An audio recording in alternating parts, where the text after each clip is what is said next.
우리 옆 사람과 해피 이스터 하면서 인사하십다. 해피 이스터. 예수님 다시 사셨네요. 옆 사람과 인사합시다. 해피 이스터. 예수 다시 사셨네. 예수님이 변화가 일어난 사건이죠.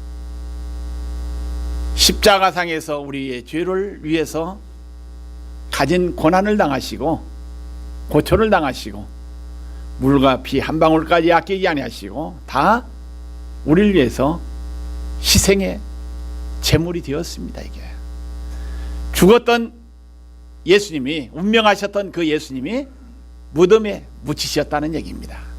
그러면 부활절이란 뭐냐? 따라합시다. 부활절이란 변화되는 것이다. 부활절이 뭐라고요? 죽은 자가 살아나는 것이 뭐요? 부활이라는 얘기입니다. 변화라는 얘기입니다. 제가 이번 부활주의를 맞이해서 우리 교회당의 모습을 어떻게 변화될 것인가 좀 노력했어요. 그러다 보니까 이 선팅을 하면 예배 분위기가, 교회당 분위기가 좀 변화될 것 같아. 그래서 이 일을 위해서 오다를 하고 또 원래 계획대로는 어제 토요일 날 물건이 도착해서 토요일 날 작업을 해야 되는데 하나님의 은혜로 물건이 일찍 가버렸어. 일찍 가버리니까 토요일 날 일하는 것보다도 좀 앞당겨서 하면 좋겠다 해가지고 우리 하집사님한테 갑자기 전화해서 일을 이렇게 진행이 되었습니다. 우리가 조금만 노력하면은, 우리가 조금만 신경 쓰면은 교회 분위기를 바꿀 수가 있습니다. 불과 이 선팅에 들어간 비용은 불과 몇백 불입니다. 이게 불과 적은 돈이지만은 교회의 분위기가 확 바꾸졌습니다. 이게 그러면서 어떤 사람은 교회당 지나가면서요, 인제 교회당 같다. 인제 뭐 같다고요? 교회당 같다는 얘기야. 인제 그전에는 교회당 아니었어요. 예배 드리는 한신교회였습니다. 이게 그런데 지나가는 사람이 이제 교회 같다는 얘기입니다. 이게 밤에는 밤에대로 좋고 낮에는 낮에대로 좋고 교회의 모습을, 변화된 모습을 보니까요 얼마나 감사한지 모릅니다. 제가 이 말씀을 드리는 것은 뜻이 다른 데 있습니다. 이게 우리의 신앙이, 우리의 믿음이, 우리의 삶이 변화되지 아니하면 죽은 상태라는 얘기입니다. 이게 아무리 예수님이 나를 위해서 십자가에서 못 박혀 돌아가셨다 할지라도, 나를 위해서 희생의 제물이 되었다 할지라도 죽어서 무덤 속에 묻혀 있는 상태라면은 그 예수님 우리와 관계 있어요, 없어요? 조금은 있겠지만은 부활하지 않았다면, 살아나지 않았다면, 변화되지 않았다면 별 볼 일 없는 예수입니다. 이게 그런데 그 예수님께서 죽은 자리에서 산 자리로 변화되는 역사가 일어났기 때문에 우리의 참 구주가 되었다는 사실입니다. 믿음의 구세주가 되었습니다. 이게 하나님의 자녀가 되는 축복자가 여러분과 저가 되었다는 사실입니다. 이것이 놀라운 부활의 사건입니다. 이게 그래서 오늘 봉독한 고린도전서 15장 14절로 15절 말씀에 보니까 그리스도께서 만일 다시 살아나지 못하셨으면 우리가 전파하는 것도 따라합시다. 헛것이요 또 너희의 믿음도 헛것이며, 예수 그리스도가 변화되지 않고 살아나지 않았으면 모든 것이 헛것이 되고 맞다는 얘기입니다. 그 다음에 15절 말씀 보니까 우리가 하나님의 거짓 증인으로 발견되리니 우리가 하나님이 그리스도를 다시 살리셨다고 증언하였습니다. 만일 죽은 자가 다시 살아나지 않았으면, 그리스도께서 다시 살아나지 않으셨더라면 우리의 모든 것이 헛수고입니다. 이게 아마 예수님의 제자들이 예수님이 십자가에서 처형되고 죽으시니까, 무덤에 묻히시니까 허탈감에 빠져가지고, 슬픔에 빠져가지고, 두려움에 빠져가지고 자기의 각자 갈 길로 갔죠. 흩어졌다는 얘기입니다. 애 직업 따라서 애 고향으로 다 가버렸습니다. 이게 변화되지 않았으면, 예수님이 살아나지 않았으면 흩어지고 거짓말쟁이 되고 헛것이 되고 만다는 사실입니다. 그래서 이 부활주의를 맞이해서 오늘 여러분과 저 변화되기를 소원하시기를 바랍니다. 변화된 삶이 일어나야 돼요. 교회 하면은 죽은 교회가 있는가 하면 산 교회가 있습니다. 교회는 두 가지 종류의 교회가 있어요. 하나는 어느 교회요? 죽은 교회와 하나는 뭐요? 산 교회가 있다는 얘기입니다. 그러면 죽은 교회는 어떤 교회냐? 예수 믿기는 믿어요. 하나님도 믿고 성삼위일체도 믿고 믿기는 믿는다 할지라도 뭡니까? 예수님의 십자가 없는 교회가 있을까요, 없을까요? 또 예수님의 부활의 사건을 믿는 교회가 있어요, 없어요? 있기도 하고 없기도 합니다. 이게 있는 교회는 산 교회요, 없는 교회는 뭐요? 죽은 교회입니다. 이게 지금 교회 강단의 목사님들도 어떤 목사님은요, 예수 그리스도 십자가의 보혈, 하나님, 예수님에 대한 말, 설교부터 서론부터 결론까지 한마디도 안 나오는 사람의 설교하는 사람도 있어요. 이상하게 생각할지만은 그런 목회자도 있어요. 이게 그 목사는 죽은 목사입니다. 이게 아마 그 예수 없는, 십자가 없는, 부활이 없는 그 교회는 죽은 교회입니다. 그러나 산교회는 뭡니까? 예수 그리스도의 십자가의 보혈이 절철 넘치는 교회가 어느 교회? 산교회인 줄로 믿습니다. 오늘 여러분과 저 우리 교회도 십자가의 보혈에 차고 넘치는, 흘러 넘치는 교회가 되기를 주의 이름으로 축원드립니다. 십자가의 보혈로 해결되지 못할 것이 없어요. 모든 거 해결돼요. 또 예수 그리스도의 부활로 모든 것이 해결된다는 얘기입니다. 예수님의 부활이 없다면 우리의 전파하는 것도 헛것이라고, 헛증거라고 했습니다.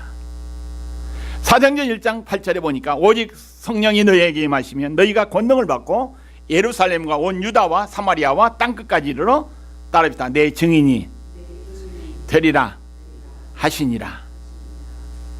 성령 받고 난 다음에 내 증인이 되리라, 내 증인이 되라는 얘기입니다. 이게 증인의 삶을 살으라는 얘기입니다. 이게 그러면 예수의 증인이 되기 위해서는 어떤 삶을 살아야 합니까? 이 증인이라는 단어를 생각해 보니까요, 있는 사실을, 있는 사안을 증명하는 사람이 증인이라고 사전에 기록되었더만 이게 있는 그대로 증언한 거, 그 있는 그 사안을 그대로 말해주는 사람이 뭐예요? 증인이라는 얘기입니다. 이게 그러면 예수의 부활의 증인의 삶을 살기를 원한다면, 증인이 되기를 원한다면 뭡니까? 나를 위해서 죽으셨던 그 사건, 무덤에 묻히신 다시 3일 만에 부활하시는 그 사건, 하늘로 승천하시고 마지막 재림이 주러 오실 그 사건을, 그 사실을 그대로 말해주는 사람이 증인이라고 얘기할 수가 있습니다. 그것을 말할 때, 그것을 증거할 때 증인이라고 이야기합니다. 이게 그러면 이 증인의 삶을 살기 위해서는 우리들의 마음속에 뭐가 충만해야 합니까? 이게 십자가가 충만해야 되고, 또 예수 그리스도의 보혈의 능력이 충만해야 되고, 부활의 사건이 충만할 때 어떻습니까? 그 증인의 삶을 살 수 있다는 얘기입니다. 이 최골록 목사님이 일본 순사들한테 붙잡혀가지고 얻어 터지고 신문 받을 때 건들기만 하면은 무슨 전당이 있다고요? 예수 전당이 있대요. 때리기만 예수 전당, 건들기만 하면 예수 전당. 왜 네가 맞으면서도 터지면서도 아프면서도 왜 예수 전당 하냐고 하니까 내 속에는 뭐가 가득했기 때문에, 예수 전당으로 충만하기 때문에 건들기만 하면 그 소리밖에 안 나온다고 했다는 이야기입니다. 이게 오늘 여러분 가죠. 바로 증인의 삶을 살기 위해서는 우리의 마음속에 십자가 부활로 충만하시길 바랍니다. 그래서 건들 때 십자가, 건들 때 예수님의 부활에 대해서 증거하는 이러한 삶을 살기를 바랍니다. 그러면 증인이란 또 성경적으로 해석한 내용의 말을 보니까요, 증인이란, 따라붙다, 증인이란 순교자다. 증인은 뭐라고요? 순교하는 사람이 증인이라는 얘기입니다. 이게 함부로 증인이라고 얘기할 수가 없어요. 왜? 순교의 각오가 없다면, 순교의 삶이 없다면 증인이라고 이야기할 수가 없습니다. 예수를 위해서, 교회를 위해서, 하나님을 위해서, 복음을 위해서, 교회를 위해서 뭡니까? 순교자가 되겠다는 각오가 있어야 증인이라고 담대히 말할 수가 있습니다. 계시록 1장 5절 말씀 보니까 또 충성된 증인으로, 또 충성된 증인으로 죽은 자들 가운데서 다시 사시고 땅의 임금들이 머리가 되신 예수 그리스도로 말미암아 은혜와 평강이 너에게 있기를 원하노라. 우리를 사랑하사 그의 피로 우리 죄에서 우리를 해방하셨느니라. 아멘. 예수 십자가의 보혈로 우리의 죄를 해방시켜 주신 것이 십자가의 보혈이라는 얘기입니다. 예수님께서 증인으로 순교의 제물이 되어 주셨다는 사실입니다. 이게 예수 그리스도는 하나님을 증거하다가 종교 지도자들에게 십자가에서 죽으셨습니다. 하나님을 증거하다가, 복음을 증거하다가 우리를 살리기 위해서 십자가에서 순교의 제물이 되어 주셨다는 얘기입니다.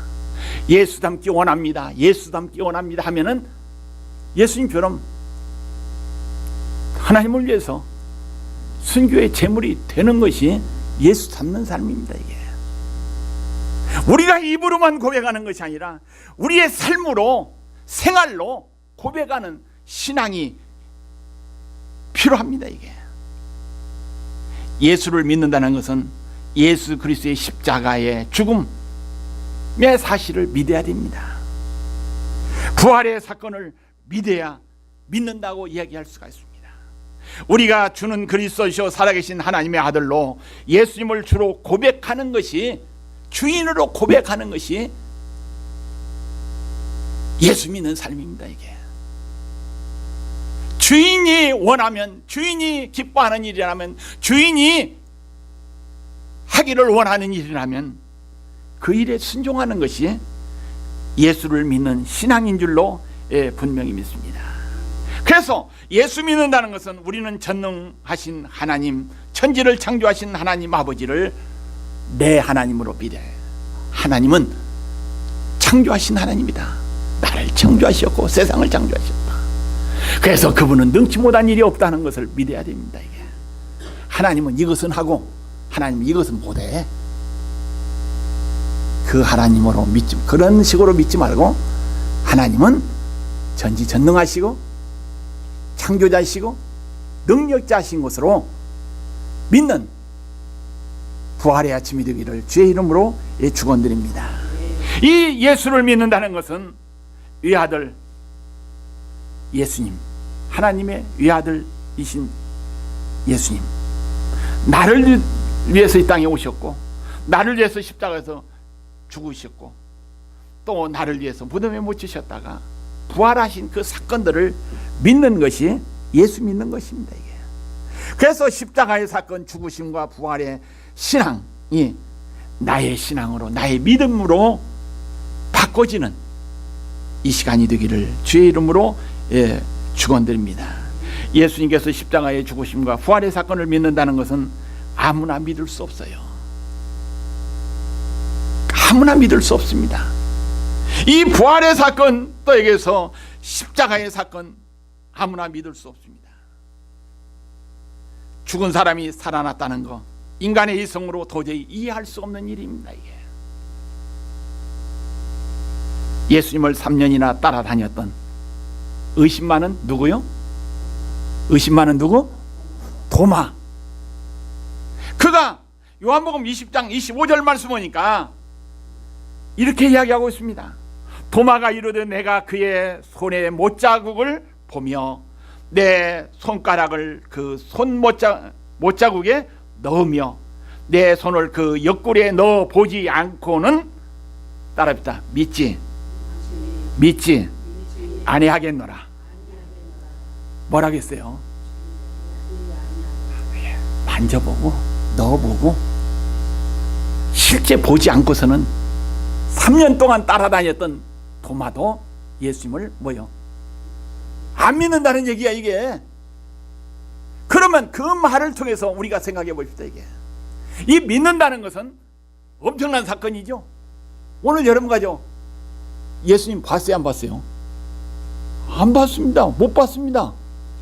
그러나 성령의 감동으로 또 하나님의 말씀으로 우리가 부활의 사건을 믿어야 안 믿어요? 믿으니까 복 있는 사람이요. 그러니까 복 있는 사람입니다. 이게 보고 믿지 않는 자가 복되다고 성경은 우리에게 분명히 말씀했기 때문에 여러분과 저는 복 있는 성도입니다. 이게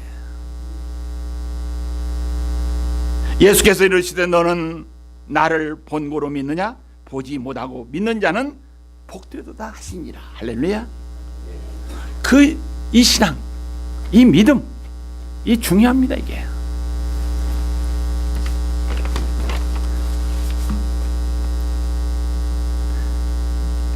우리가 눈으로 직접 보는 것도 중요하죠. 그러나 보지 못하고 믿는 것 더 중요하다는 것을 우리는 기억해야 됩니다.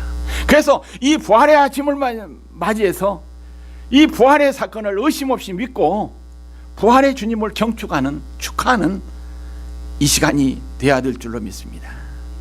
우리를 죄에서 구원하시기 위해서 십자가에서 피 흘려 죽으신 예수님은 구원을 완성하기 위해서 오신 분입니다.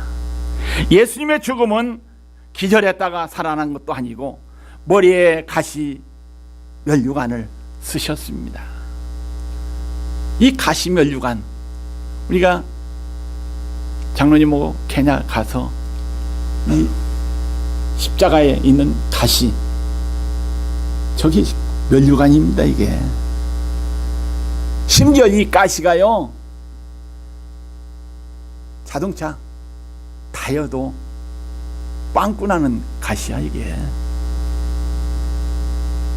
이 가시를, 나무를 가지고 모자를 만들어 가지고 예수님의 머리에 팍 눌러 씌웠다는 얘기입니다. 그게 가시 면류관이에요. 기절했다가 살아난 것이 아니라 예수님은 가시 면류관을 쓰셨다고 성경은 합니다. 그래서 두 손과 두 발에는 쇠못을 박히시고 옆구리에는 창에 찔려 물과 피를 다 쏟으셨다는 사건입니다. 예수님은 완전히 죽으셨습니다. 운명하시니까 빨리 무덤에 장사진에게서 무엇을 꺾었더라? 성경에서 무엇을 꺾었더라?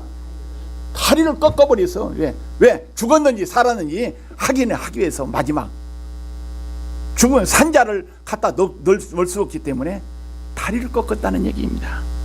그 사건을 보면 어떻습니까? 예수님은 완전히 운명하셨어요. 죽으셨어요.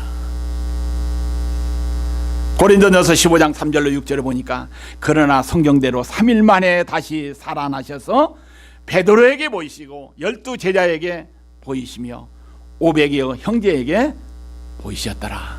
그리고 마지막 누구한테 각자 이름 대고 얘기합시다. 길준이한테 보여주신 예수님입니다. 그게 중요해요. 나와 연관되는 것이 중요하지. 예수님의 부활은 성경의 예언대로 성취된 사건입니다. 이 예언의 말씀이 성취되었기 때문에 십자가를 통해서 예수를 통해서 우리의 구원이 완성된 줄로 믿습니다. 그 예수님의 제자들을 한번 보십시다.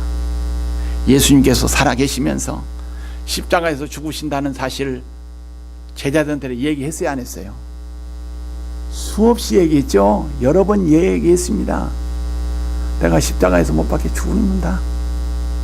그래야만이 너희들이 살 것이다.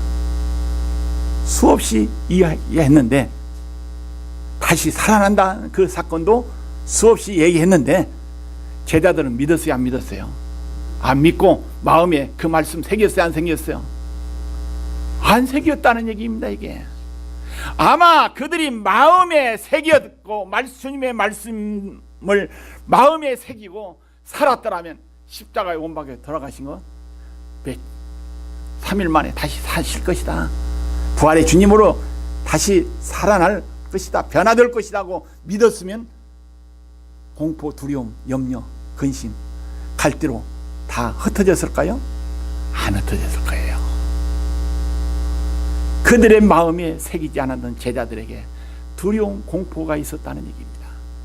오늘 여러분과 저 이 시간 주님의 말씀을 내 마음에 새기지 않는다면, 마음에 말씀을 새기면서 살지 않는다면 제자들과 똑같은 형편이 될 수밖에 없다는 얘기입니다. 어려우면 예수 안 믿는다고, 힘들면 다 패댕이 치고 도망갔을 겁니다. 오늘 하나님의 말씀을 우리의 마음에 새기면서 사는 여러분과 저가 되기를 바랍니다. 그래서 부활의 신앙이 없기 때문에 그들의 마음에 따릅니다. 그들의 마음에 평화가 없었더라. 마음에 말씀이 없기 때문에 마음에 평화가 없었다는 얘기입니다. 슬펐다는 얘기입니다. 그래서 부활하신 주님은 그 슬픔 가운데, 두려움 가운데 처해 있는 제자들에게 나타나셔서 첫 번째 하신 말씀이, 따라하십시다. 첫 번째 하신 말씀은 너희에게 평강이 있을지어다. 평안을 던져주었습니다. 평안을 던져주신 사건입니다. 부활하신 주님께서. 그들은 부활하신 예수님을 만나고 참된 사명감을 회복되었다는 얘기입니다. 회복되었어요. 예수님이 말씀하시기를 아버지께서 나를 보내신 것 같이 나도 너희를 보내노라 하고 새로운 사명을 주셨다는 얘기입니다. 사람은 사명의식에 가치를 느끼며 보람을 느끼며 살아갑니다. 제가 육군 소위 때 공수단에서 근무를 했는데요, 이 공수단이 평상시 매일 그 1개 여단의 5개 대대인데 1개 대대씩 그 대대장으로부터 그 병사들까지 전원 대기 상태입니다. 이게 그때는 대기되는 그 대대는 대대장부터 그 여류가 없어요. 전체가 대대. 그래가지고 계엄령이 나가지고 막 이렇게 저렇게 해가지고 막 힘드는 상황이 되니까요. 전 여단 병리 장사병들이요, 영내 대기하면서 대기 상태에서 삶을 살았습니다. 그러니까 군인 가족들이 부대 정문 앞에 이병소에 와가지고 아우성 칩니다. 이게 내 남편 퇴근시켜달라고, 밥만 먹고 못 산다고 하면서 퇴근시켜달라고 아우성 치더만요. 이게 그 가족들이 하는 말을 통해서 한번 새겨봅시다. 이게 우리가 먹고 사는 것 그것으로만 끝나는 것이 아니라 가정의 행복을 위해서 남편이 있어야 된다는 얘기죠.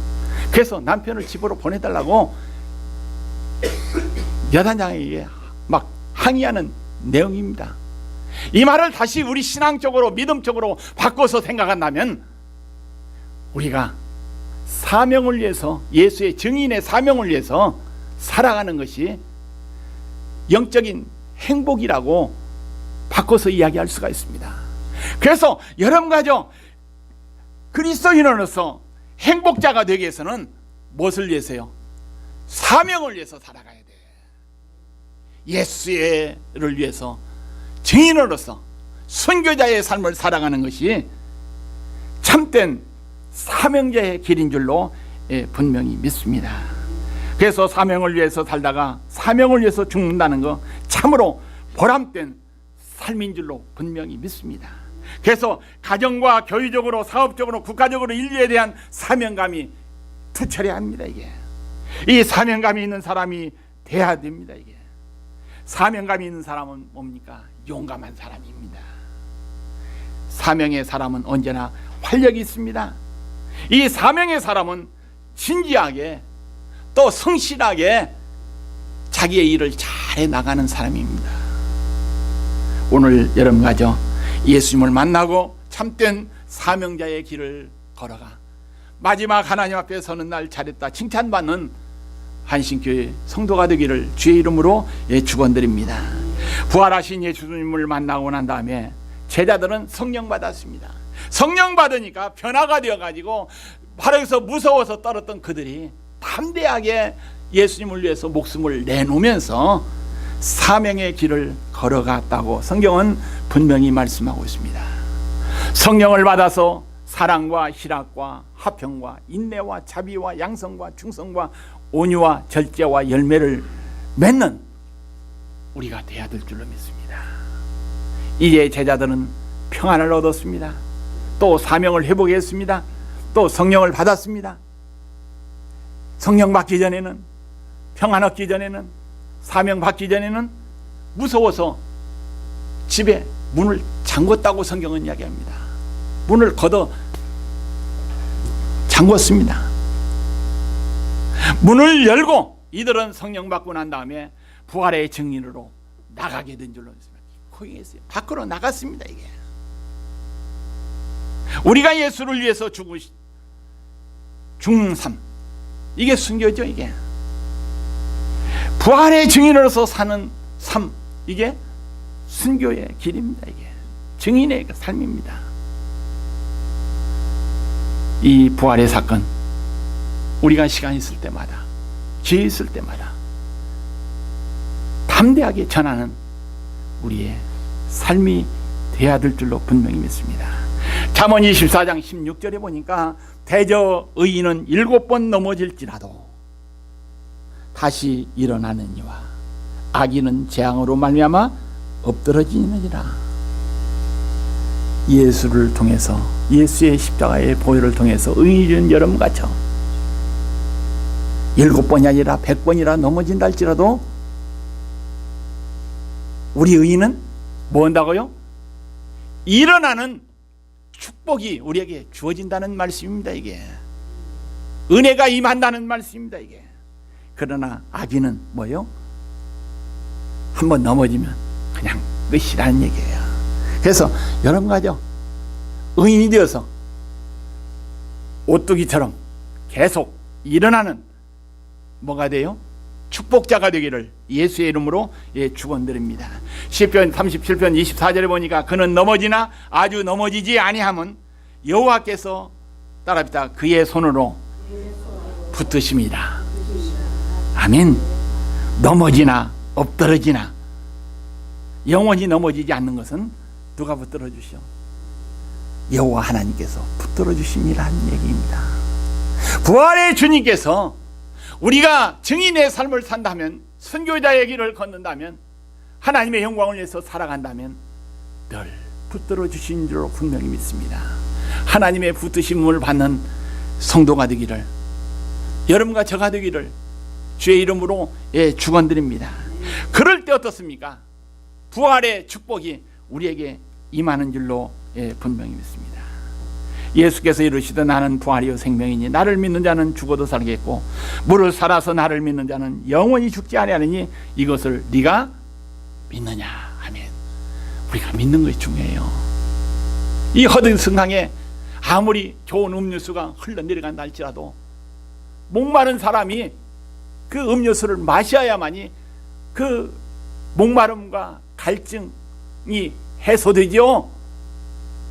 아무리 많이 있다 할지라도, 흘러가 있다 할지라도 마시지 않으면 나와 아무 상관이 없습니다. 배고프면 아무리 진수성찬을 차려 놓았다 할지라도 차려놓은 것이 아무 소용이 없습니다. 진수성찬 아니라 할지라도 어떤 음식이든지 먹어야 우리에게 힘이 생기고 영양부축이 되죠. 이와 마찬가지로 우리가 예수님을 믿고 하나님의 자녀로서 살아가는 거, 이게 소중한 삶인 줄로 분명히 믿습니다. 주님은 부활의 첫 열매가 되어주셨습니다. 그 다음에 내가 그 다음 부활의 열매 맺는 자가 되어야 됩니다. 이게 바로 주님의 부활에 동참하는 것이, 나도 부활한다는 사실을 확신하면서 소망 가운데 살아가는 것이 우리의 삶입니다. 그래서 예수님의 제자들은 예수 그리스도의 십자가 부활의 증인이 되어야 될 줄로 믿습니다. 잡혀서 죽는 한이 있다 할지라도 절대로 변명하지 않고 찬송하면서 목숨을 내놓고 걸어가야 될 줄로 믿습니다.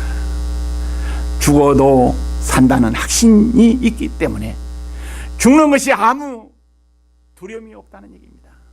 오늘 아침에 우리 권사님, 최 권사님 87세 그 할아버지가 죽음에 대해서 막 많이 느낀다고 했죠. 공포를 느낀다고 했죠.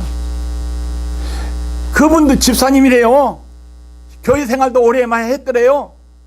그런데 이 죽음의 문제, 예수를 통해서 죽음의 문제가 해결되지 않았기 때문에 죽음의 문제가 무섭다는 얘기입니다.